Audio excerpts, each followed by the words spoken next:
Assalamualaikum warahmatullahi wabarakatuh. Saya Salsabila Putri Fatihah dengan NIM 215222193 ingin menyampaikan beberapa materi ceramah dari tugas PKD 2 ini. Yang pertama adalah Alhamdulillahirabbil alamin wa bihi nasta'in wa ala umri dunya waddin wassalatu wassalamu ala asrofil anbiya'i wa mursalin sayyidina Muhammadin wa ala alihi wa sahbihi ajmain amma ba'du. Kita sebagai seorang muslimah, hadis ini sangat berkaitan kepada kehidupan kita sehari-hari, yang mana itu tentang berkata baik, memuliakan tamu, dan adab bertetangga. Hadis ini, hadis ke-15 dari Arba'in An-Nawawi. Hadisnya adalah An Abi Hurairah radhiyallahu anhu qala Rasulullah sallallahu alaihi wasallam, "Man kana yu'minu billahi wal yaumil akhir falyaqul khairan aw liyasmut. Wa man kana yu'minu billahi wal yaumil akhir falyukrim jarah. Wa man kana yu'minu billahi wal yaumil akhir falyukrim dhaifah." Yang artinya atau maknanya yaitu barang siapa yang beriman kepada Allah dan hari akhir, hendaklah dia mengucapkan perkataan yang baik atau diam.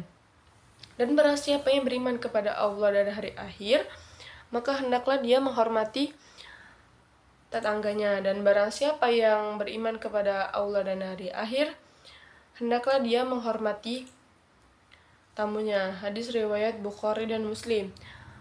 Ini adalah hadis riwayat yang sahih, jadi termasuk sanad yang sahih. Lalu ada beberapa kandungan dari hadis ini.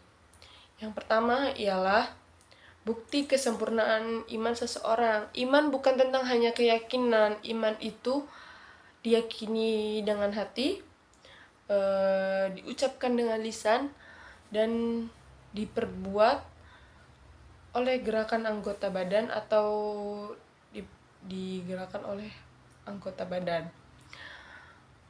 Kenapa hadis ini didahulukan dengan mangkana yu'minu billahi wal yaumil akhir? Hadis ini tuh menunjukkan bahwa perintah ini secara khusus ditunjukkan kepada orang-orang yang beriman kepada Allah dan hari akhir. Hadis ini juga mewakilkan dari rukun iman yang lainnya, yaitu tentang iman kepada Allah, iman kepada malaikat Allah, iman kepada Rasulullah, iman kepada Rasul Allah, iman kepada kitab-kitab Allah, iman kepada qada dan qadar, dan yang terakhir ialah iman kepada hari kiamat. Lalu jika ingin hati kita bersih, ingin hati kita lurus, maka ikuti cara Nabi, yaitu salah satunya terkandung pada hadis ini, yang mana bunyinya yaitu yang tadi, falyaqul khairon aw liyasmut, hendaklah berkata baik atau diam. Pilihannya itu cuma dua, itu mengucapkan perkataan yang baik atau diam.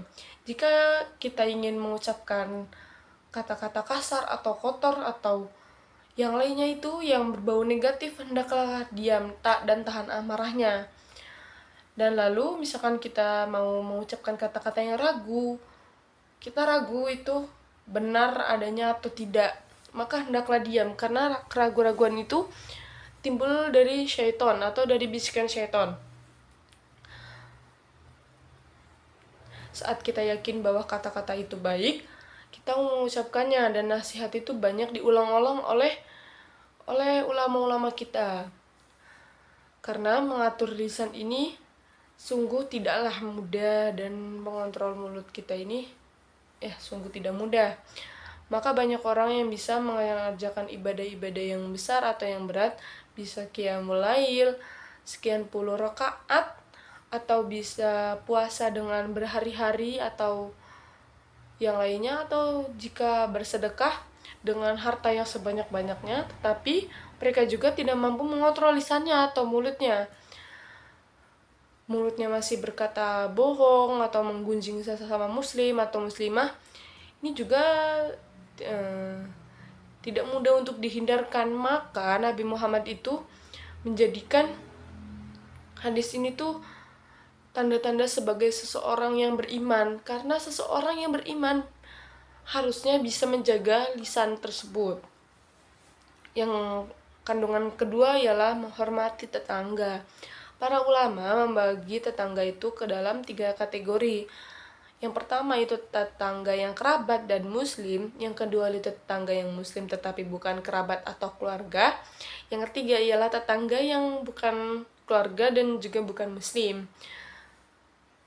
Walaupun tetangga tersebut tidaklah kerabat atau tidaklah keluarga atau bukan juga muslim, tetapi jika ia termasuk tetangga kita, kita juga harus memuliakan tetangga tersebut. Terus ada beberapa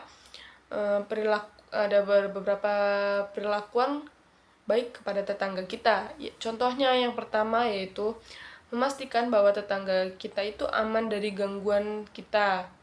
Misalkan kita tuh tidak boleh menggunakan pengeras suara yang besar sekali gitu, sehingga bisa mengganggu tetangga-tetangga kita. Lalu yang kedua yaitu membantu tetangga kita yang membutuhkan bantuan. Bantuan tersebut tidak hanya berupa materi atau uang atau yang lainnya, bisa juga dari tenaga kita, terus ide-ide kita gitu. Itu bisa menjadi salah satu contohnya. Lalu yang ketiga yaitu mengirimkan hadiah atau mengirimkan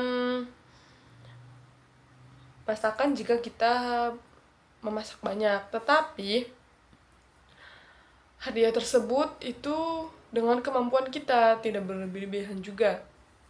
Yang ketiga ialah menghormati tamu kita.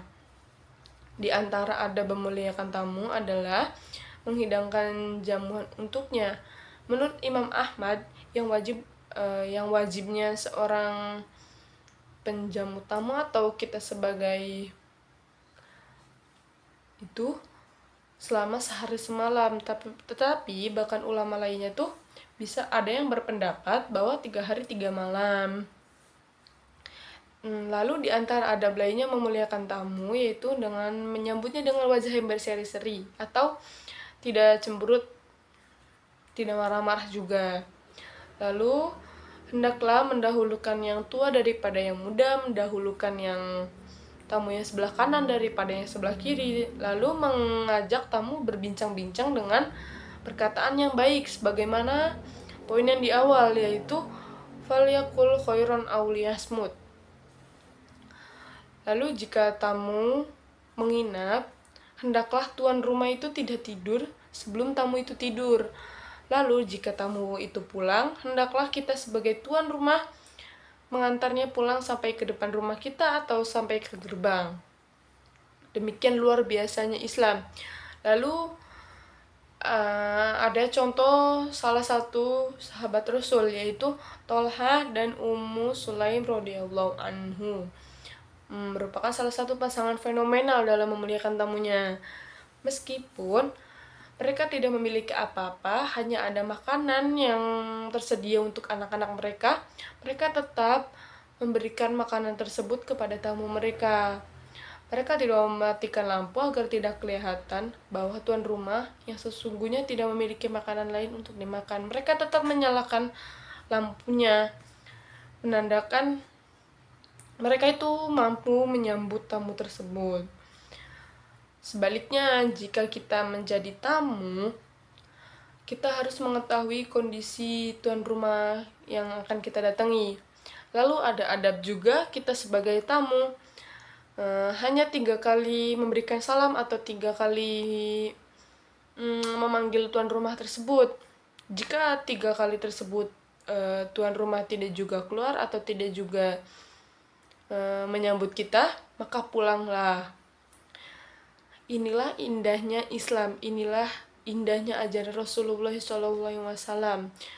Mudah-mudahan kita menjadi umat yang terus bertauladan dan mengamalkan hadis-hadis beliau yang lainnya. Sekian penyampaian materi dari saya. Mohon maaf bila ada salah penyampaian atau yang lainnya. Billahi taufik wal hidayah. Wassalamualaikum warahmatullahi wabarakatuh.